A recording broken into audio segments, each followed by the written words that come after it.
Hello दोस्तों। तो आज हम shear force and bending moment diagram में सिंपली स्पॉटेड बीम पर यूडियल फोर्स लगा के देखेंगे कि उस पे कौन सा डायग्राम बनेगा, किस तरह से बनेगा। ठीक है, तो यहाँ पे मैं बनाता हूँ एक सिंपली स्पॉटेड बीम और उस पे यूडियल डालेंगे। ठीक है, तो यहाँ पे देखिए ये मैं बना रहा हूँ सिंपली स्पॉटेड बीम। तो इसके दो स्पोर्ट हैं यहाँ पे और एक यूडियल फोर्स जो पड़ रहा है वो एंटायर इसके स्पैन पे, पूरी स्पैन पे पड़ रहा है। तो ये इस तरह से पूरी स्पैन पे पड़ रहा है। तो मैं इसको लिख देता हूं, कोई वैल्यू ले लेता हूं यार, ज्यादा आसान रहता है जब वैल्यू ले लेते हैं। तो मैं इसकी वैल्यू लेता हूं 10 न्यूटन पर मीटर। चलो ये वैल्यू ले लेते हैं और इसका नाम यहाँ पे ए और यहाँ पे बी, और इसकी जो एंटायर लेंथ है वो हम मान लेते हैं 6 मीटर। ठीक है, 6 मीटर मान लेते हैं, यहां से यहां तक की लेंथ जो है वो 6 मीटर है। तो जब भी देखिए ऐसे एंटायर लेंथ पे पड़ा हो ना, तो इसका आसान सबसे ज्यादा ये रहता है कि आर ए रिएक्शन और आर बी रिएक्शन निकालने बहुत आसान होते हैं। ठीक है, क्योंकि इस पे एंटायर स्पैन पे एक जैसा लोड पड़ रहा है, तो आर ए भी उतना होगा, आर बी भी उतना होगा, आधा आधा लोड उठाएंगे। तो पहले जो ये देखेंगे टोटल लोड कितना है। ठीक है, यहां से जो रिएक्शन है आर ए और आर बी निकालना जरूरी होता है। ठीक है, तो मेरे पास ये ऊपर से आने वाला फोर्स जो होगा नीचे जाने वाले फोर्स के बराबर होगा।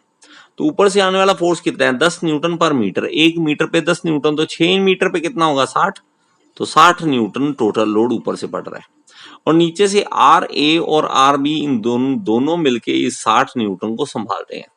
अब अगर सीधा सीधा करना चाहें तो हमें पता है कि आधा ये उठा रहा है, आधा ये, 30-30 न्यूटन उठा रहे हैं। लेकिन जब आप सब्जेक्टिव पेपर में जाते हैं तो वहां पे हमें निकालना पड़ता है ये। ठीक है, तो हम क्या करेंगे, देखिए ए के अबाउट, इसको ए के मान लेते हैं, मोमेंट ले निकालेंगे, ए को हिंज पॉइंट बना लेते हैं। तो take moment about A, take moment about A, तो ए के अबाउट मोमेंट लेते हैं। ठीक है, तो उससे हमारा ये आर ए और आर बी निकल जाएगा। तो ए के अबाउट लेंगे तो ये देखो जो आर बी है इसको ऐसे घुमा रहा है एंटी क्लॉकवाइज, और ये जो ऊपर वाला लोड है ये इसको इस तरह से घुमा रहा है। ठीक है, ये ऊपर की ओर और ये नीचे की ओर, ये एंटी क्लॉकवाइज और ये क्लॉकवाइज। तो एंटी क्लॉकवाइज मोमेंट जो है वो क्लॉकवाइज मोमेंट के बराबर आनी चाहिए इक्विलिब्रियम के लिए। तो अब देखो आर बी घुमा रहा है इसको, और आर बी जो है वो ए से कितनी दूरी पे है 6 मीटर पे, तो आर बी इंटू 6 ये कर देंगे। अब क्लॉकवाइज घुमा रहा है, ऊपर से लोड है कितना है 1 मीटर पे 10 न्यूटन, तो 6 मीटर पे कितना 60 न्यूटन। तो 60 न्यूटन घुमा रहे हैं, लेकिन फोर्स हम कंसीडर करें कहां पड़ रहा है, यहाँ पे कहां पे, तो ये एंटायर लेंथ के सीजी पे, मतलब जो जितना लोड पड़ रहा होता है ना उसके सीजी पे। तो ये एंटायर लेंथ पे पड़ रहा है, तो इसके सीजी मतलब सेंटर पे आ जाएगा, यहाँ पे पड़ रहा है। तो यहां से लेके यहां तक की लेंथ आधा है, मतलब हाफ है, तो हाफ है मतलब 3, तो 60 इंटू 3, तो ये आ जाएगा। तो आर बी हमारे पास कितना आ जाएगा, ये सीधा 60/6 इंटू 3, तो ये कट के कितना आ जाएगा 30 न्यूटन। तो आर बी आ गया 30, यहां पे पुट कर दें 60 newton equal to R A plus R B. ठीक है, ऐसे होता है ना। तो यहां पे आर ए निकालना है, तो आर बी हमारे पास है 30 है, तो 60, तो आर ए कितना आ गया 30 न्यूटन। तो ये बड़ा आसान था, यहां पे ये हो चुका है। ठीक है, अब निकालेंगे शियर फोर्स। ठीक है, शियर फोर्स निकालना है और बेंडिंग मोमेंट निकालना है। उसके लिए क्या करेंगे कि हम इसकी वैल्यूज, फोर्स की वैल्यूज देखेंगे कि कौन सी वैल्यू कितनी पड़ रही है, कहां पे पड़ रही है। तो हम क्या करेंगे, देखे शियर फोर्स निकालते हैं सबसे पहले। शियर फोर्स, ये डायग्राम ऐसे का ऐसा है हमारे पास, और शियर फोर्स निकालने के लिए हम क्या करेंगे, यहां पे शियर फोर्स की वैल्यू लेते हैं। Shear force just at right hand side of B के राइट हैंड साइड। ठीक है, तो बी के राइट हैंड साइड देखते हैं, तो यहां पे इस पॉइंट पे। तो इस पॉइंट को देखने के लिए हम क्या करेंगे, एक पेज लेंगे और उसको यहां पे रख देंगे बी के इस पॉइंट पे। इसके राइट हैंड साइड देखो, कोई लोड दिख रहा है आपको? नहीं ना, तो ये 0 न्यूटन हो जाएगा। हो गया 0 न्यूटन, कोई भी लोड, कोई भी फोर्स नहीं पड़ रहा। तो अब मैं आता हूं बी के लेफ्ट हैंड साइड, यहां पे तो shear force just at left hand side of B के लेफ्ट हैंड साइड। अब देखो कोई लोड दिखने लग गया आपको? क्या दिखने लग गया? आरबी, लेकिन नीचे से आ रहा है इसलिए माइनस। अगर आपने स्टार्टिंग से वीडियो नहीं देखी है ना, नंबर 1 से देखना शुरू कर दो, तो आपको साइन कन्वेंशन वगैरह सारे समझ आ जाएंगे। मैं हमेशा क्या करता हूं, आपको एक बार फिर से बता दूं कि जब भी मैं ऊपर से नीचे की ओर फोर्स को मानता हूं तो मैं मानता हूं positive sign convention shear force के लिए, और नीचे से ऊपर की ओर नेगेटिव, ये मानता हूं। आप इसको याद कर लें, ठीक है? तो इसलिए ये नेगेटिव लगाया मैंने। तो नीचे से अगर आ रहा है तो ये क्या आ रहा है? ये देखो आरबी आ रहा है अकेला, तो आरबी कितना था? 30। तो मेरे पास कितनी वैल्यू आ गई आरबी की? -30, ये आ गया। तो शियर फोर्स आ रहा है -30। अब आगे देखते हैं। आगे मैं ना कहीं मिड पॉइंट पे भी ले लेता हूं यार एक वैल्यू, ताकि मिड पॉइंट पे भी थोड़ा सा क्लैरिटी आ जाए। सी पे ले लेते हैं, चलो यहां पे। तो सी में देखो शियर फोर्स देखनी है सी पे, शियर फोर्स एट सी पे देखते हैं। अब देखो नीचे से आने वाली फोर्स कौन सी है? आरबी, तो माइनस में आएगी आरबी। और ऊपर से आने वाली फोर्स कौन सी है? प्लस में, ऊपर से आ रही है 10 न्यूटन पर मीटर। लेकिन आधे पे देखना है ना अब, तो स्पैन कौन सा? आधा रह गया अब तो मैं इसको क्यों लूंगा? मैं तो इस साइड देखूंगा, इसके राइट हैंड साइड। 1 मीटर पे 10 न्यूटन, तो 3 मीटर है ये, जिसपे ये लोड दिख रहा है रेड वाला, 3 मीटर है, तो 30 न्यूटन हो गया। तो 30 न्यूटन ये हो गया, ठीक है? तो माइनस आरबी मतलब ये भी 30 था, 30 + 30, -30 + 30, तो 0 हो गया। तो 0 वैल्यू आ गई। आगे आ जाओ यहाँ पे, तो ए के जस्ट यहाँ पे राइट हैंड साइड, यहाँ पे जब यहाँ पे देखता हूं shear force just at right hand side of A के राइट हैंड साइड। तो ए के राइट हैंड साइड जब देखते हैं तो नीचे से -आरबी मतलब -30, ठीक है? ऊपर से लोड सारा है, ये देखो पूरा लोड पड़ रहा है ना, रेड वाला देखो सारा। तो 1 मीटर पे 10 न्यूटन, तो 6 मीटर पे कितना होगा? 60, तो +60। तो मेरे पास यहां +30 की वैल्यू आ रही है, ठीक है? अब शियर फोर्स यहां पे देखनी है, यहां पे तो shear force just at left hand side of A के लेफ्ट हैंड साइड। अब देखो ये कौन कौन सी फोर्स अब दिख रही है आपको? एक इस यहां अब दिखने लगी, 1 2 और ये 3। तो -आरबी मतलब -30। ऊपर से कितना लोड सारा पड़ रहा है? 1 मीटर पे 10 न्यूटन, तो 6 पे 60। और माइनस नीचे से भी आ रही है एक और आर ए आ रहा है। आर ए कितना था? -30, ये आ गया। तो अब मेरे पास ये कितनी वैल्यू आ गई? 0। अब इसका शियर फोर्स डायग्राम बनाते हैं। शियर फोर्स डायग्राम बनाने के लिए क्या करेंगे? यहां पे एक लाइन खींचेंगे, ठीक है? और यहां पे देखेंगे 0 वैल्यू है, और बी पे 0, और बी पे ही आ गई -30। तो -30 के लिए मैं क्या करूंगा? नीचे ले जाऊंगा इसको, -30 नीचे ले गया। अब देखो, अब सी पॉइंट पे देखो, सी पॉइंट पे 0 आ रहा है, तो ये यहां से चलेगा और धीरे धीरे धीरे जाते जाते 0 पे आ जाएगा। और यहां से 0 पे आने के बाद ए पे पहुंचता है +30, तो धीरे धीरे ऊपर की ओर बढ़ेगा और ये +30 बन जाएगा यहाँ पे। और ए पे ही कितना है? 0, तो यहाँ पे ए पे ही 0 हो जाएगा, ये इस तरह से। समझ रहे? तो मेरे पास ये वैल्यूज किस तरह से आ गई? ये पॉजिटिव में और ये नेगेटिव में। ये शियर फोर्स डायग्राम बन रहा है।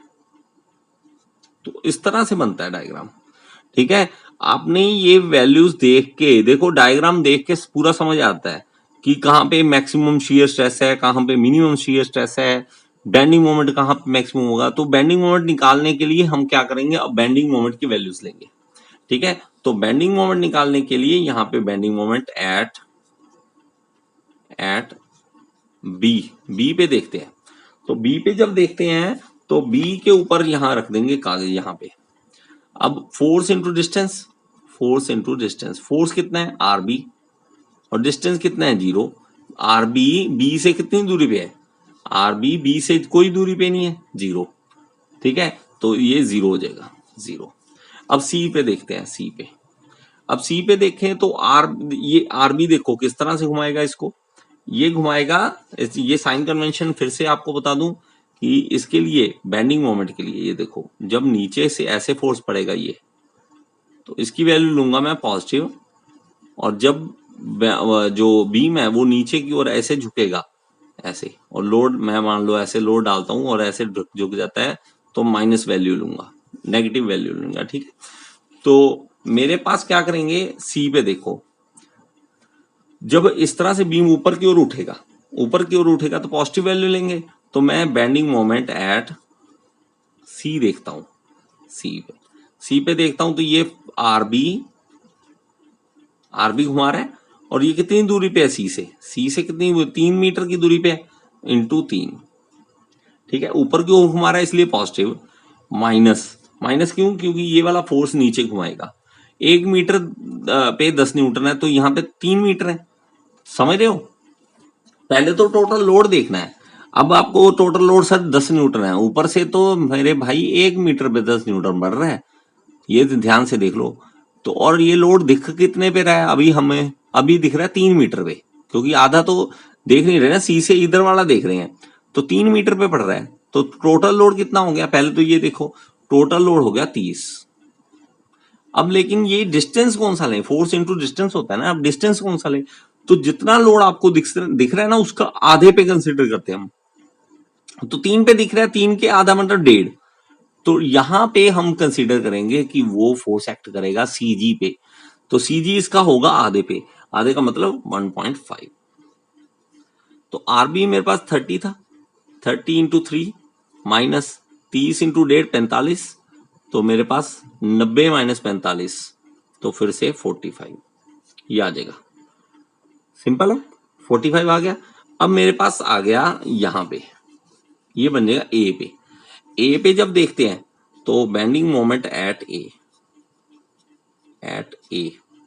ए पे देखो, ए पे के लिए आरबी ऐसे घुमा रहा है, तो आरबी, अब आरबी दूर कितना है, ए से कितना दूर है, ए से है 6 मीटर पे, 6 मीटर पे, तो 6 से मल्टीप्लाई कर देंगे, माइनस ऊपर से लोड कितना पड़ रहा है, ऊपर से लोड देखो तो वो पड़ रहा है देखो 60 न्यूटन, क्योंकि 1 मीटर पे 10 न्यूटन है, तो 6 मीटर है वो टोटल, तो मुझे तो अब तो 6 पूरा दिख रहा है ना, तो 60 न्यूटन ऊपर से है, 60 न्यूटन, और डिस्टेंस होगा जितना मुझे लोड है दिख रहा है उसके आधे पे, तो वो 3 होगा, तो आरबी कितना 30 इंटू 6 माइनस 180, तो ये भी हमारा कितना बचेगा 6×18 180 0, तो 0 पे आ गया, तो मेरे पास ये वैल्यू भी 0 आ गई। तो यहाँ पे जब हम बनाएंगे बेंडिंग मोमेंट डायग्राम बनाएंगे तो वो कुछ इस तरह से बनेगा कि एक लाइन खींच ले यहाँ पे 0 और उसके बाद 45, तो यहाँ पे 45 और फिर यहाँ पे 0। अब आपको कि सर इसको सीधा मिला दो, तो ये आप देखो यहाँ पे, सॉरी यहाँ पे देखो, दोबारा आपको बताऊं बेंडिंग मोमेंट डायग्राम बनाने के लिए यहाँ पे मैंने एक लाइन खींची और इस पे एक पॉइंट लगाया यहाँ पे, और इस पॉइंट से ये 0 देखो, ये वाला 0, तो बेंडिंग मोमेंट क्या था बी पे 0, ए सी पे कितना है 45 का पॉइंट लगा दिया, ए पे कितना है 0। अब आपको सर इसको सीधा सीधा मिला नहीं सकते क्या, मेरे भाई मैं अभी बहुत कम पॉइंट ले रहा हूं, आप क्या करो, आपको ज्यादा क्लैरिटी लेनी है ना, तो आप ये करो कि पॉइंट्स ज्यादा लेके देखो और ग्राफ में बना के देखो इसकी वैल्यू, यहाँ पे एक पॉइंट ले लो, यहाँ पे एक पॉइंट ले लो, और यहाँ पे निकालो बेंडिंग मोमेंट, यहाँ पे निकालो, यहाँ पे निकालो, फिर यहाँ पे निकालो, फिर यहाँ पे निकालो, और 1-1 मीटर का फासला ले लो बस, तब करके देखना तो आपको पता लगेगा असली ग्राफ किस तरह से बन रहा है, तो वो एक पैराबोलिक पाथ बन जाएगा, तो कुछ इस तरह से वो पैराबोलिक पाथ बन जाएगा, ठीक है।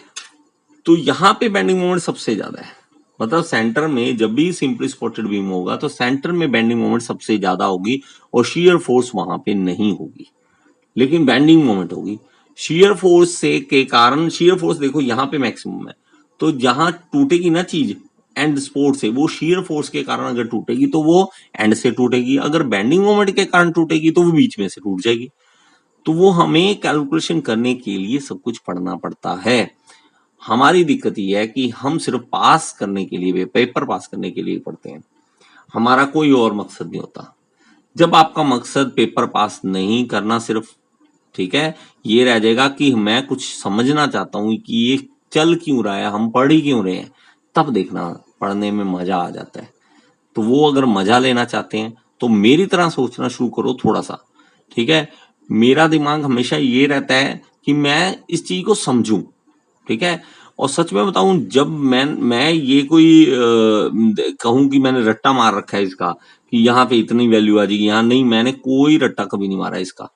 मैंने कोशिश ये की, समझने की कोशिश की है, और एक बार समझाऊं उसके बाद दोबारा दोबारा मैंने रिपीट नहीं किया। और मैं भी यही चाहता हूं कि आपके लिए आप भी रिपीट ना करो बार बार। अगर नहीं रिपीट करोगे तो बहुत अच्छा है, एक बार समझ लो, उसके बाद टेंशन नहीं है, ठीक है। आपको कैसी लगी ये वीडियो आप मुझे कमेंट में जरूर बताएंगे, ठीक है। और लाइक का बटन दबाएं, और सब्सक्राइब नहीं किया चैनल को तो सब्सक्राइब करें। Thank you so much.